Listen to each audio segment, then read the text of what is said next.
Hello everyone, welcome to TDSWS defence academy. আজ আমাদের মধ্যে উপস্থিত আছে আমাদের একাডেমির এক্স স্টুডেন্ট শুভাশিস দা। ঠিক আছে, ইন্ডিয়ান আর্মি। সব থেকে যেটা শুনলে তোমরা অবাক হবে, আজ থেকে 22 বছর আগে চাকরি পেয়েছে। 22 বছর আগে ক্যাম্প থেকে চাকরি নিয়েছে। তো আমার সিনিয়র দাদা হয়, আমি তখন অনেক ছোট ছিলাম যখন ক্যাম্পে আসতাম। আর এখনও তোমাকে এসে দেখা হলো, খুব ভালো লাগছে, আনন্দ লাগছে। ঠিক আছে, তো দাদা শেয়ার করবো তোমাদের সাথে কিছু কথা। ঠিক আছে ভাই, বিশাল কিছু বলতে পারবো না, তবুও কিছু মনে করবে না যদি কিছু বলি। প্রথম কথা হচ্ছে কি, আমি তোমাদের সামনে একজনকে আমার মন থেকে আজকে আমি যে জায়গায় দাঁড়িয়ে আছি সেটা হচ্ছে বিলাস দত্ত স্যার, যিনি আমার কাছে কি বলবো, আমার মা বাবার পরের একটা জায়গা। আজকের 22 বছর দাঁড়িয়েও বলছি যে আজকে ক্যাম্প যেরকমভাবে আমরা যেটা দেখছি যে ক্যাম্পে তোমরা পড়াশোনা করছো, থাকার জায়গা, বা আমরা যখন চাকরি করেছি তখন কিচ্ছু থাকেনি গো। তখন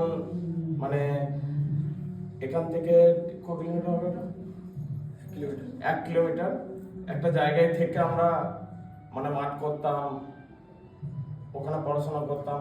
সব থেকে একটা ব্যাপার হচ্ছে কি, এত সুন্দর একটা পরিবেশ, এটা হচ্ছে একটা বিশাল ব্যাপার। ঠিক আছে, তো এই জিনিসটাকে দেওয়া আর একটা ব্যাপার বলি, এখানে এত সুন্দর পরিবেশ আছে, এটা সবসময় চেষ্টা করবে যে নিজের দিকে তৈরি করে নিতে, যেটা তোমরা বাড়িতে থেকে এই জিনিসটা কিন্তু করতে পারবে না। আর নিজেদের মনের মধ্যে কোনো হোপলেস হওয়ারও কিছু নেই, যে হয়তো আমি কোনো একটা মাঠে গেলাম, রানিংয়ে কেটে গেলাম, আরে সেটা নয়। তখন থেকে মনের মধ্যে ভেবে নাও বা নিজের একটা জেদকে বাড়িয়ে নাও যে এবার আমি এটাতে কাটলাম, 2-3 সেকেন্ডের জন্য মাঠ পাস করতে পারলাম না, পরের বারে আমি ওটা ভালো করে দেখাবো। ঠিক আছে, এই জিনিসটা কিন্তু প্রথম কথা হচ্ছে সবার মনের মধ্যে ঢুকে নিতে হবে। নিজের মনের মধ্যে একটা জিনিস করে জেদ, যে এখানে এসছি কি চাকরি করব।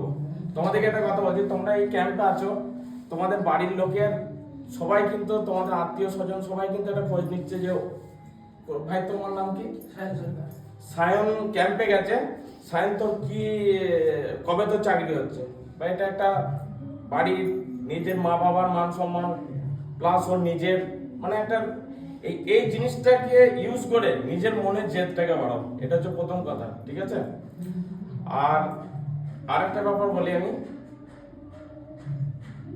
এই পরিবেশের মধ্যে যদি নিজেকে তৈরি না করতে পারো, আমি তো মনে করি আর ডিফেন্সের বেল্ট ক্যাপের চাকরির জন্য সব থেকে ব্যাপারটা হচ্ছে নিজের মনের মধ্যে একটা জিনিস থাকতে হবে, কি যেন আমাকে ওনার ভিতরের মধ্যে একটা জোশ থাকতে হবে যে আমাকে করতে হবে। 2 সালে ক্যাম্পে ভর্তি হয়েছিলাম, তখন আমি সত্যি কথা বলতে গিয়ে আমার বয়স কত হবে, তখন 16 বছর মাধ্যমিক পরীক্ষা দিয়ে আমি এসেছিলাম। আমি মাঠে অতটা ছুটতে পারতাম না। আমার আজও মনে আছে অন্যদিকে, আমি কি বলবো, এখন যদি আমার সামনে আসে ওদের পা ছুঁয়ে, প্রথম কথা হচ্ছে কি আমার এতটুকু আমার ভেতরের কথা বলছি, তো ওনারা আমাকে ছুটিয়েছে। যখন সল্টলেক স্টেডিয়ামে যখন মাঠ করি, তো প্রথম কথা হচ্ছে কি, সেই জিনিসটাকে নিজেদের মধ্যে তৈরি করো, যে এরকম কোনো গুজব ইয়েতে কান দেবে না, যে না তোর হাইট কম, তোমার হাইট কম, ঠিক আছে, 2 ইঞ্চি হাইট কম, তুমি অন্য কিছু চিন্তা ভাবনা করো, যেটা কিছু নয় যে আমার হবে না বা ওর হয়ে গেল। এখানে 5 জনের মধ্যে এটা নসিব, হয়তো তোমরা 10 জন বসে আছো, ওর হয়তো দেখা গেল 3 জন সিলেক্ট হয়ে গেল। আমার সাথে এরকম হয়েছে, আমি একদম রিয়েল কথা বলছি, কোনো ভাষণ দিতে আসিনি। বাট আমার কথাটা একটু হয়তো, দেখো কথা কিছু ভুল হলে কিছু মনে করবে না, কিন্তু আমি জাস্ট বলছি এটা তোমাদের মধ্যে আসবে। তোমরা 5 জন বসে আছো, 3 জনের চাকরি হয়ে গেল, 2 জনের মনে কিন্তু একটা জেদটাকে বাড়িয়ে নাও, যে না আমার ওর 3 জন বেরিয়ে গেল, পরের লটা আমি বেরোবো। এটা যদি মনের মধ্যে বসাতে পারো, আমি বলছি এখান থেকে চাকরি নিয়েই যাবে। আর একটা জিনিস বলছি, আজকে তোমাদেরকে এটা বোঝাতে পারবো না, আমরা যেরকম টাইমে যেরকম ভাবে মাঠ করেছি, পড়াশোনা করেছি, থেকেছি, খুবই কষ্টের মধ্যে করেছি, তার মধ্যে স্যার যতটুকু আমাদের জন্য করেছে, যেটা 2004 সালে আমার মা বাবা আমাকে দিতে পারেনি। জাস্ট আমি একটা এক্সাম্পল বলবো, আমি দুর্গাপুজোর সময়, দুর্গাপুজো হয় আমাকে স্যার বাড়ি যেতে দেননি গো। বলছে না তুমি বাড়ি যাবে না গো। আমার পায়ের ছোটার মতো জুতোটা পর্যন্ত আমার বাবা কিনে দিতে পারেনি, স্যার কিনে দিয়েছে। গায়ের গেঞ্জিটা পর্যন্ত থাকেনি, ঠিক আছে, সেটা কিন্তু দিয়েছে আমাকে। আমি পড়েছি, তো আমাকে বাড়ি যেতে হবে না, দুর্গাপুজোও এখানে। তো সেই মানে এটা বলছি স্যার এখানে আসে নিশ্চয়, স্যারকে দেখেছো তোমরা।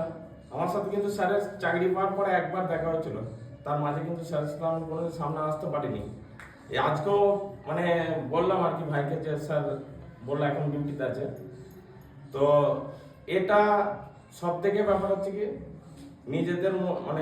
নিজেদের মতো করে নিজেকে তৈরি করো এখানে থেকে। আর এই সিচুয়েশনে যদি তৈরি না করতে পারো তাহলে মুশকিল আছে। এর থেকে আর বেশি কিছু বলছি না।